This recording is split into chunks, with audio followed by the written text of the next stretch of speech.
Сегодня очень хорошая и ясная погода для сия мероприятия, как квест «Ты же юрист».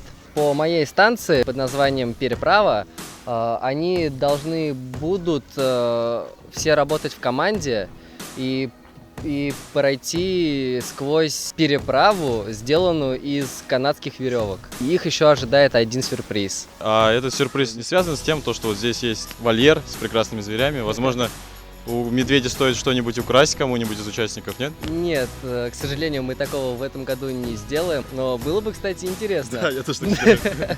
Что ты делаешь в лесу? Я здесь провожу квест для своего первого курса. Я стою именно на одном из заданий, вот как ты видишь, на спортивной площадке, и у меня здесь ребята должны догадаться, как с помощью свечи на простой бумаге проявить запись. Что ты делаешь в этом лесу?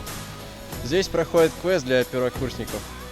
И я был главой станции под номером 3, называлась «Путаница». Команда, по счету человек 5-6. Я выбирал одного человека как главного, ставил его задом к команде своей. Команда закрывает глаза и берутся за руки. Я их всех, так сказать, путаю между собой.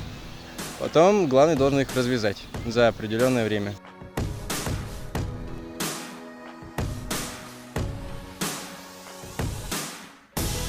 Какая у тебя роль в этом квесте? Я являюсь наставником команды номер 2.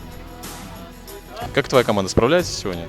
Команда справляется очень дружно, веселая. Это как раз люди с одной группы, поэтому выполняют сразу задания все. Тебе самому нравится бегать с ними, как-то, не знаю, участвовать? Очень нравится. Они активные, как раз для нашего факультета подходит.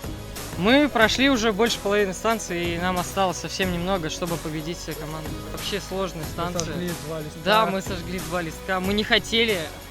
Вот. Вам надо было костер развести или что? В чем фишка станции? Чуть так и не получилось на самом деле, но нет, нужно было найти зашифрованное слово на этом листке, которое было написано молоком, и прочитать его можно было только с помощью свечи, которую нужно было держать под листком.